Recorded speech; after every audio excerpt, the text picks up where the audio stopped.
Hey, I'm Sven Masterson, one of the co-founders and mentors in the Mentoring Men community. And in this video, I want to talk to you about judgment.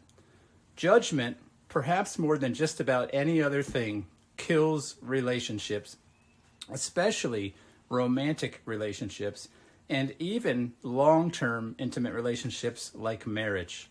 Now, it's easy just to say kind of theoretically, oh yeah, okay, I get it, don't judge. But most of us really have no idea just how pervasive and deeply we judge. And when we judge, we're setting ourselves up really for a lifetime in the relationship of fatigue, of disconnection, and really warring against the very things that we want.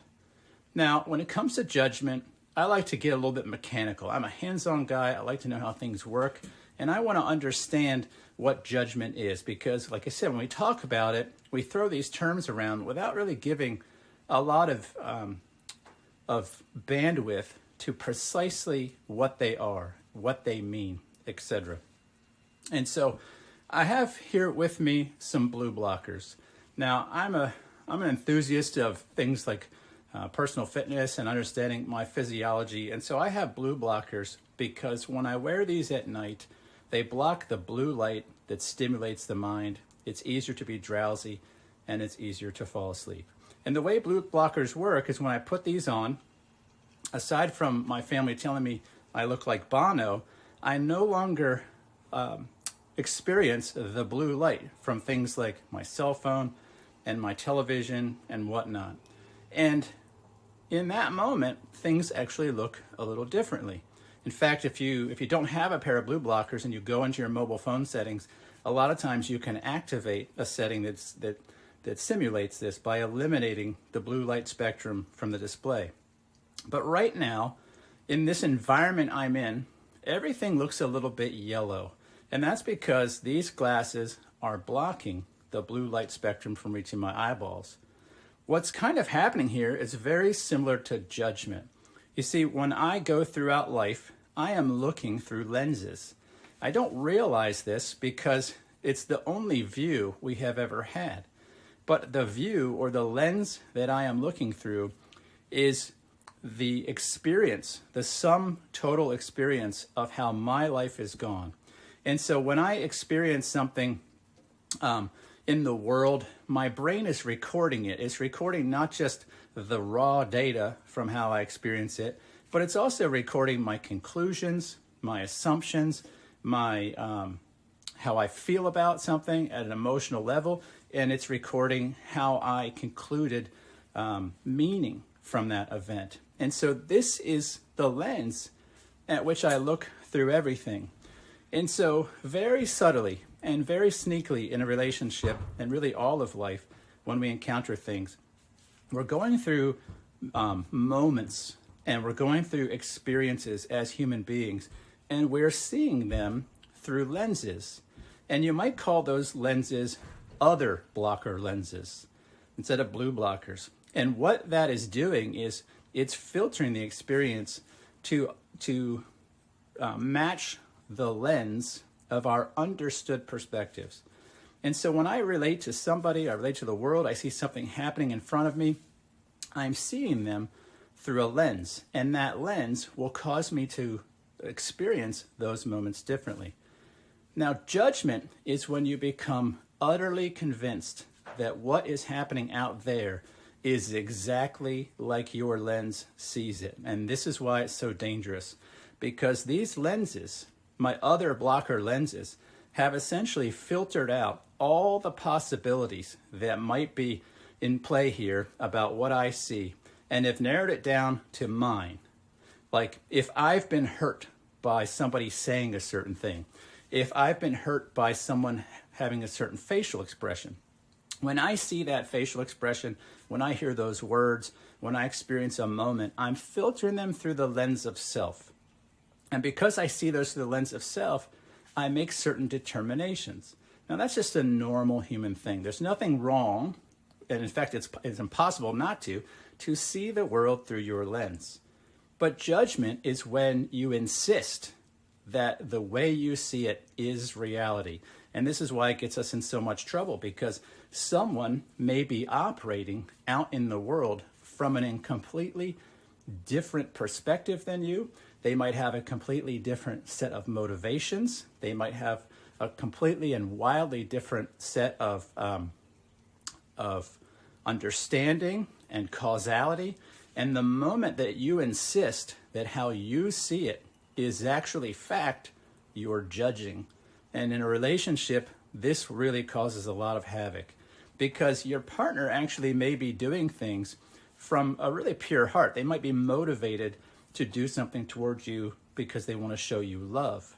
But if for some reason in your lens, you interpret that as hostility, you will actually call their loving acts, acts of hurt, acts of injury, and acts that caused you ill feeling.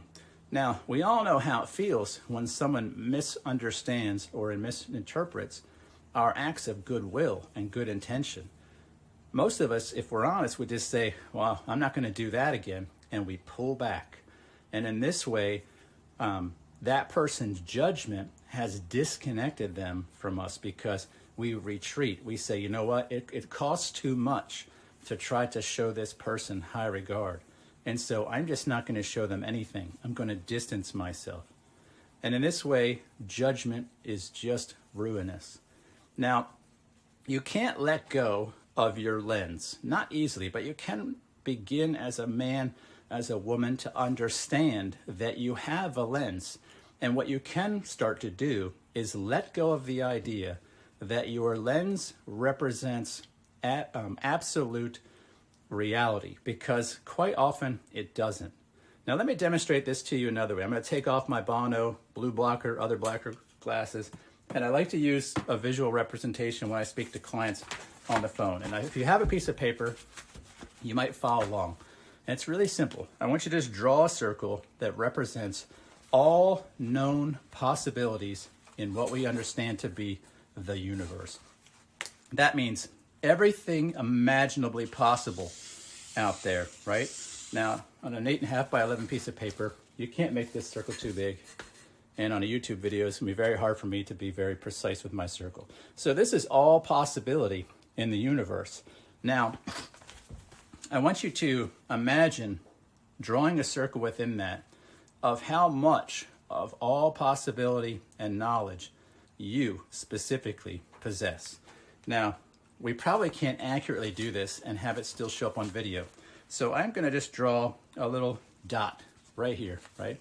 And this dot represents what I actually know and have experience with in all of the universe. And again, this is far too big in reality, that scale. Well, judgment is when you become convinced that what is in your little perspective as a kind of rather insignificant piece of the whole cannot be invalidated by anything out here. And this is why it's such a terrible idea to judge, because we simply lack the imagination and creative potential to know all of the possibilities out here. And the moment we become certain, and this is the problem, is certainty. And the moment we make a clear distinction, a judgment between, let's say, good and evil behind what somebody is doing, we're basically saying, I'm positive that nothing out here could invalidate my experience in here. And when you're operating in a relationship where you want to have intimacy and connection, where you want to have closeness, where you want to have fun, where you want to have joy with another person, if you're putting on your lenses, which you will do anyway, and you're going to wear your worldview glasses, these lenses, and if you become convinced that how you see the world is how the world is, you're doing that thing. You're living in that little, 1 pixel understanding on this massive display of possibilities. And other people who are experiencing themselves don't really appreciate when you and I insist that their reality is exactly like I see it. And so judgment is to insist that other people's truth, other people's experience is exactly how you see it. And this is really, really, really unfortunate in life and in relationships because we keep misjudging. The very first thing we misjudge is self. You see, we look, as it were, in a mirror through our same lens. And when we see ourselves, we say, ugh, I wish he could be better. I wish he could be more attractive. I wish he could be taller. I wish he could be more muscular. I wish he had more money. I wish. He's not enough this. He's not enough that. I'm not enough this. And you see, we start to judge immediately self. And if you're observant or fortunate enough to remember your past, you might remember that you started to do this as a child. That when you were born, and maybe you're like 2-3 years old, you're not looking in a mirror judging yourself. You're looking in a mirror with curiosity. You're looking in a mirror with openness. You're looking in a mirror generously. You don't dislike the person that you see. But somewhere along the line, we become self-aware. We become judgmental. And the very first thing we judge is self.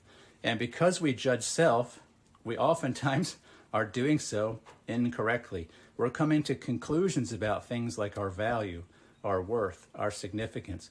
We're coming to conclusions about why mommy said this, why daddy did this, why teacher looked at me like this, what this means, what that means, why the neighbor doesn't want to play. And all along, we're looking through these lenses of our worldview, our past experience, our past hurt, our past shame, our past judgment, and we're concluding there's something wrong. It's wrong. It's no good. It's broken. It's busted. I'm busted. And so that becomes more of the lens. And so you continue to go through life, and now your lens includes self-hatred, maybe, animosity. It includes misunderstanding. It includes fear. It includes insecurity and anxiety. And you're looking through this lens, and it has all these things. And when it sees what your partner does, what your friend does, what other people in the world do, it sees it in a dividing demarcation of good or bad. And it becomes convinced that that person is good or bad. Probably the easiest way to see this as a North American is to look at politics. People are so convinced that the other person is just clearly an idiot. And what's really happening here is this perspective dominance that says, I cannot imagine how you could see the world any way but how I see the world. And how I see the world is object truth, right? And so you must be wrong. And we judge that person. We judge our neighbors.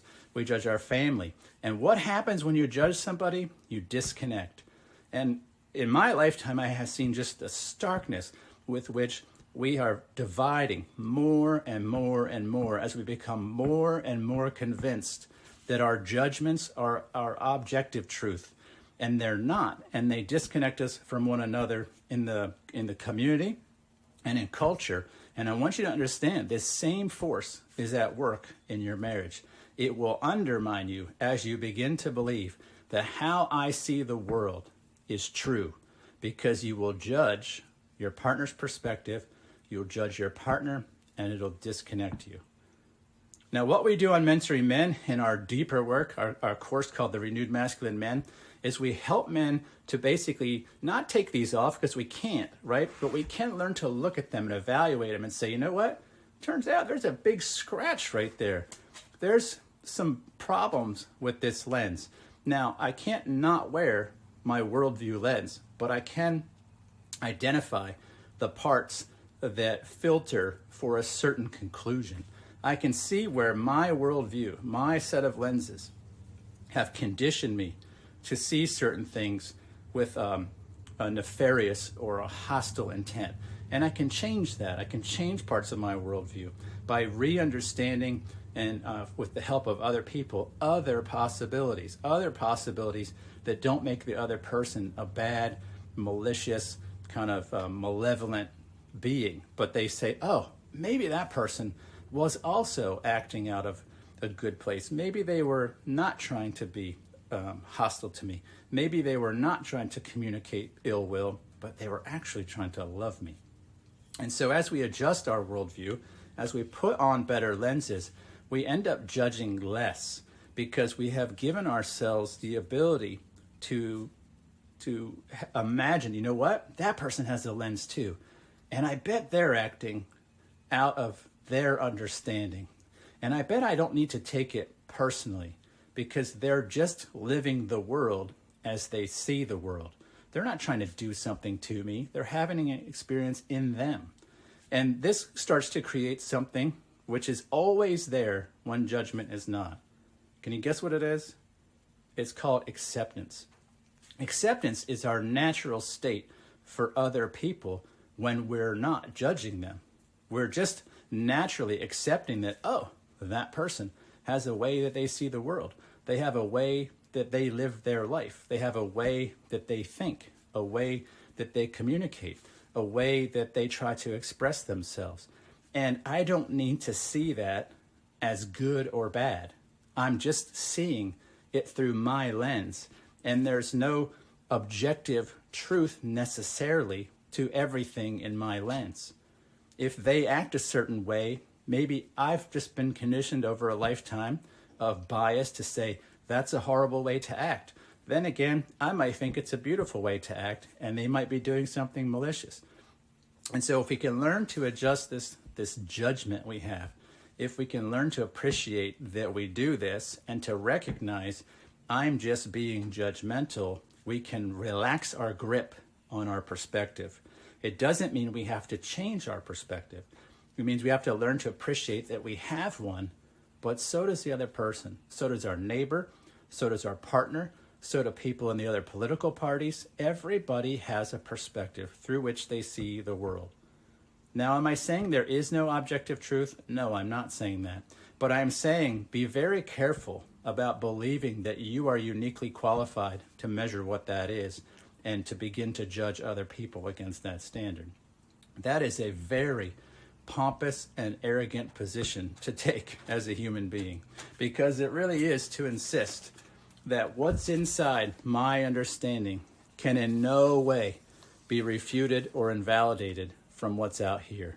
And I would just encourage you to ask yourself, is that a position you wish to take? Or do you want to live in the world as though you are the gatekeeper of objective truth for other people? I understand the draw to this. In fact, I was deeply judgmental earlier in my life, and it almost cost me my marriage. It cost me a lot of relationships along the way because I was convinced that what I saw through my lens was objective reality. I hope I've inspired you today to think a little bit differently. I hope I've given you maybe some encouragement to look at how you look at things, how to relax your perspective a little bit. Again, not to let go of your perspective, but to appreciate it's not the only one, and other people don't have to have your perspective in order to relate to them.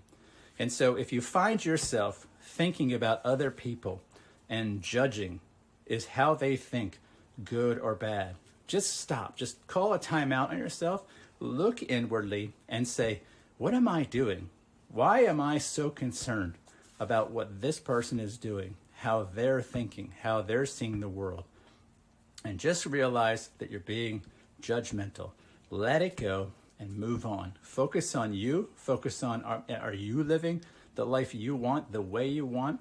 And get busy focusing on your insides. Do that, and what you'll find in that place of acceptance for other people is that you begin to experience more connection.